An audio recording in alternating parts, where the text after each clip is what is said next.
आज हम बात करने वाले हैं शेख मुजीबुर रहमान की। 15 अगस्त 1975 में बांग्लादेश के संस्थापक नेता बने। वो राष्ट्रपति भी थे। उन्हें बांग्लादेश का जनक कहा जाता है। वे अवामी लीग के अध्यक्ष थे। उन्होंने पाकिस्तान के खिलाफ शस्त्र संग्राम की अगुवाई करते हुए बांग्लादेश को मुक्ति दिलाई थी। वे बांग्लादेश के प्रथम राष्ट्रपति बने और बाद में प्रधानमंत्री भी बने। वे शेख मुजीब के नाम से भी प्रसिद्ध थे। उन्हें बंग बंधु की पदवी से सम्मानित किया गया था। बांग्लादेश की मुक्ति के 3 वर्ष के भीतर ही 15 अगस्त 1975 को सैनिक तख्तापलट के द्वारा उनकी हत्या कर दी गई। उनकी 2 बेटियों में से एक बेटी शेख हसीना तख्तापलट के बाद जर्मनी से दिल्ली आई थी और 1981 तक दिल्ली में रही तथा 1981 के बाद बांग्लादेश जाकर पिता की राजनीतिक विरासत को भी संभाला। शेख मुजीबुर रहमान का मकबरा गोपालगंज, ढाका में है। 15 अगस्त 1975 की सुबह बांग्लादेश की सेना के कुछ बागी युवा अफसरों के हथियारबंद दस्तों ने ढाका स्थित राष्ट्रपति आवास पर पहुंचकर राष्ट्रपति शेख मुजीबुर रहमान की हत्या कर दी गई थी। हमलावर ट्रैक लेकर गए थे। पहले उन लोगों ने बंग बंधु मुजीबुर रहमान के बेटे को शेख कमाल को मारा और बाद में मुजीब और अन्य परिजनों को मारा। मुजीब के सभी 3 बेटे और उनकी पत्नी की बारी बारी से हत्या कर दी गई थी। हमले में कुल मिलाकर 20 लोग मारे गए थे। मुजीब शासन से बगावत सेना के जवान हमले के समय कई दस्तों में बटे हुए थे। अप्रत्याशित हमले में मुजीब परिवार का कोई पुरुष सदस्य नहीं बचा था। उनकी 2 बेटियां संयोगवश बच गई थी, जो घटना के समय जर्मनी में थी। उनमें से एक शेख हसीना और दूसरी शेख रेहाना थी। शेख हसीना अभी बांग्लादेश की प्रधानमंत्री है। अपने पिता की हत्या के बाद शेख हसीना हिंदुस्तान में रहने लगी थी। वहीं से उन्होंने बांग्लादेश के नए शासकों के खिलाफ अभियान चलाया था। 1981 में वह बांग्लादेश लौटी और सर्वसम्मति से अवामी लीग की अध्यक्ष चुनी गई थी। जातीय रक्षी वाहिनी के खिलाफ सेना में विवाद और आक्रोश था।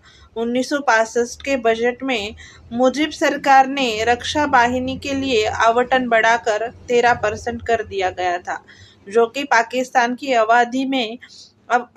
की अवधि के दौरान 50 से 60% था। इस असंतोष को मुजीब की हत्या के कारणों में से एक माना जाता है। 15 अगस्त 1975 को उनके पिता शेख मुजीबुर रहमान और परिवार के 17 लोगों की हत्या कर दी गई थी। वहां के फौज के एक धड़े ने ही उनकी हत्या कर दी गई। मीडिया रिपोर्ट के मुताबिक दिल्ली के लाजपत नगर की एक बिल्डिंग में शेख हसीना का आवास था, जिसमें उन्होंने काफी लंबा वक्त गुजारा। जानकारी के मुताबिक यहाँ बांग्लादेश की एम्बेसी हुआ करता था, जहाँ शेख हसीना ने परिवार संग 6 साल बिताए थे। मिली जानकारी के अनुसार बांग्लादेश की पूर्व प्रधानमंत्री शेख हसीना पहले 56 रिंग रोड लाजपत नगर 3 में रहा करती थी और कुछ समय बाद फिर लुटियंस दिल्ली के पंडारा रोड में एक घर में शिफ्ट हो गई। जानकारी के मुताबिक लाजपत नगर रिंग रोड पर स्थित इस बिल्डिंग में शेख हसीना ने काफी समय गुजारा था। 56 रिंग रोड लाजपत नगर 3 में स्थित इस बिल्डिंग में पहले बांग्लादेश का उच्च आयोग हुआ करता था, लेकिन मौजूदा समय में आज इस बिल्डिंग के कई पार्टीशन हो चुके हैं। मौजूदा समय में बिल्डिंग में IVF सेंटर, शोरूम और एक होटल चलाया जा रहा है। 15 अगस्त 1975 को उनके पिता शेख मुजीबुर रहमान और परिवार के 17 लोगों की हत्या कर दी गई थी। वहां के फौज के एक धड़े ने हत्या की थी। तब उनके सामने रहने का संकट उत्पन्न हो गया था। इस दौरान उन्होंने भारत से मदद मांगी और सरकार ने उनके शरण की व्यवस्था की थी। पूर्व प्रधानमंत्री शेख हसीना ने यहाँ पर समय बिताया था। बाद में वो पंडारा रोड पर शिफ्ट हो गई। पंडारा रोड का उनका घर 3 कमरों का था। घर के आसपास सुरक्षा कर्मियों का पहरा रहा करता था। प्राइवेट प्रॉपर्टी बन गई थी। बताया जा रहा है कि बाद में उस बिल्डिंग को खरीद लिया गया और यह प्राइवेट प्रॉपर्टी बन गई, जिसके आज कई हिस्से हो गए। भारत में 6 साल रहने के बाद 17 मई 1981 को शेख हसीना अपने वतन बांग्लादेश लौट गई। उनके समर्थन में लाखों लोग एयरपोर्ट पर पहुंचे थे, लेकिन उन्हें काफी मुश्किलों का सामना करना पड़ा। भ्रष्टाचार के आरोप में कारावास सहित कई चुनौतियों का सामना करने के बाद शेख हसीना आखिरकार 1986 के सत्ता में आई और पहली बार बांग्लादेश की प्रधानमंत्री बनी, जब भारत ने शेख हसीना और उनके परिवार को शरण दी। 1975 को शेख हसीना के पिता बंगबंधु शेख मुजीबुर रहमान, जो बांग्लादेश के संस्थापक थे, उनकी और उनके परिवार के 18 सदस्यों के साथ नटखटित देश का राष्ट्रपति बनने के लगभग 4 वर्ष बाद निर्मम हत्या कर दी गई थी। इस दुखद घटना ने पूरे बांग्लादेश में सनसनी फैला दी, जिससे देश राजनीतिक उथल-पुथल और सैन्य शासन की चपेट में आ गया। उस समय शेख हसीना अपने पति यमये वाजेद मियां के साथ पश्चिम जर्मनी में थी। कोई अन्य विकल्प न होने पर उन्होंने भारत में शरण ली, एक ऐसा देश जिसने पाकिस्तान के खिलाफ बांग्लादेश के 1971 के मुक्ति संग्राम में महत्वपूर्ण भूमिका निभाई थी। तत्कालीन प्रधानमंत्री इंदिरा गांधी ने नेतृत्व में भारत ने शेख हसीना की मदद की थी तथा उन्हें सुरक्षा भी शरण की थी।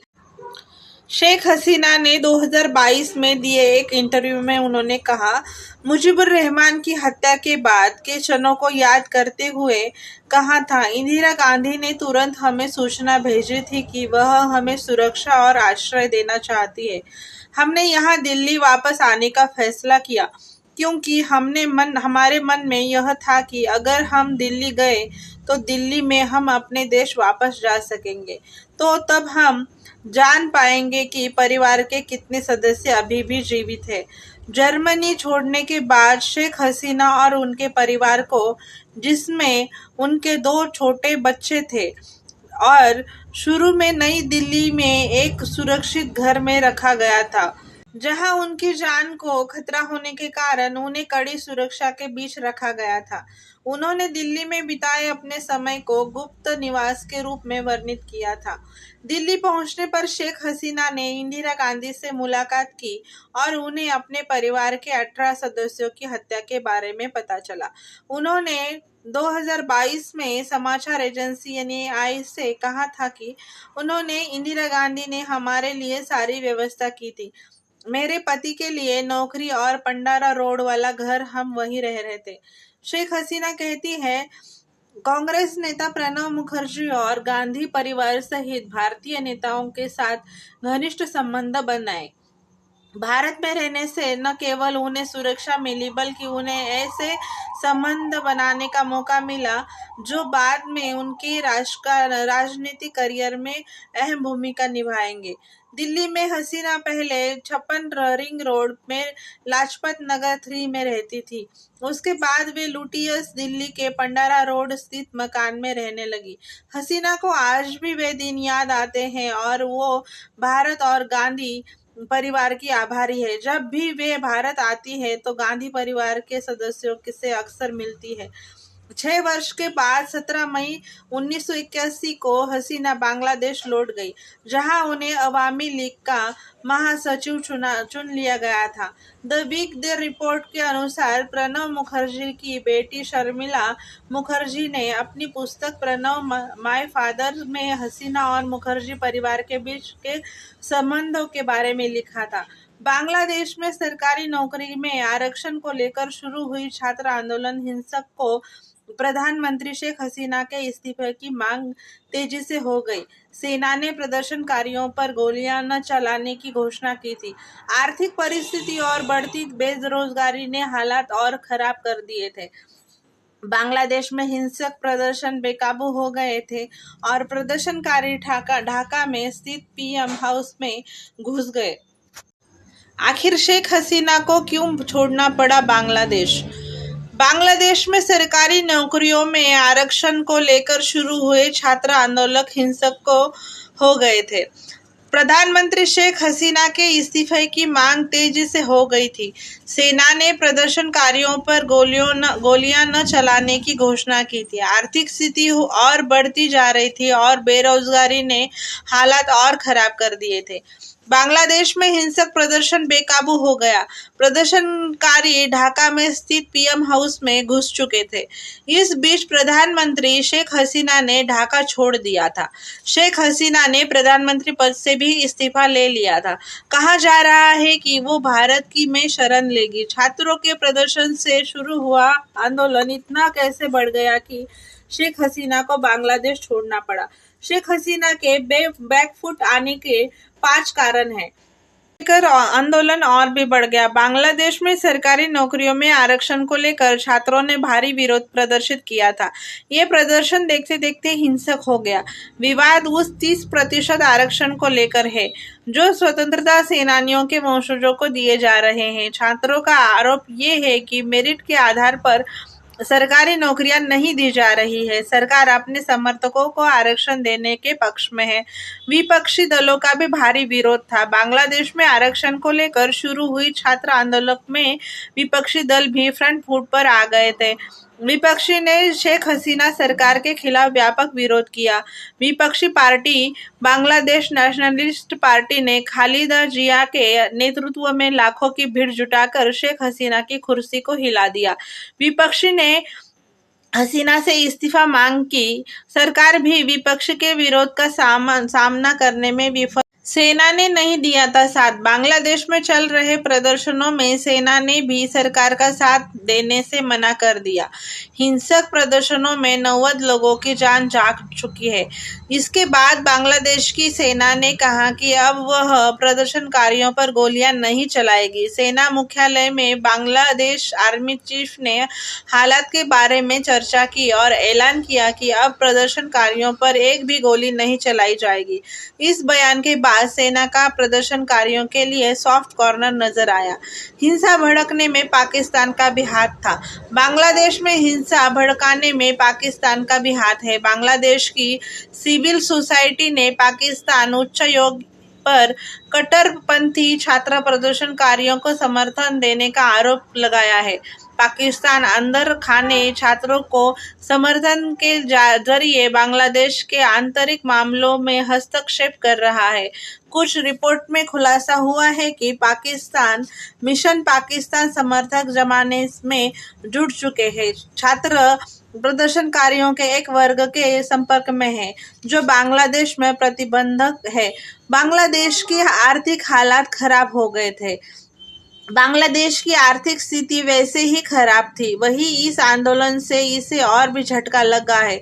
वहां तेजी से बेरोजगारी बढ़ रही है। शेख हसीना लंबे समय से बांग्लादेश की सत्ता पर काबिज है। हाल ही में जब वो फिर से बांग्लादेश की पीएम बनी तो बेरोजगार छात्रों में गुस्सा बढ़ गया। छात्र सड़क पर उतर आए और आंदोलन करने लगे। इसलिए शेख हसीना को बांग्लादेश छोड़ना पड़ा। दोस्तों, आपको ये जानकारी कैसी लगी? आपको ये जानकारी अच्छी लगी हो तो हमारे चैनल को सब्सक्राइब करें, लाइक करें और कल मिलते हैं एक नई इंफॉर्मेशन के साथ। तब तक के लिए बाय दोस्तों, अपना ख्याल रखना।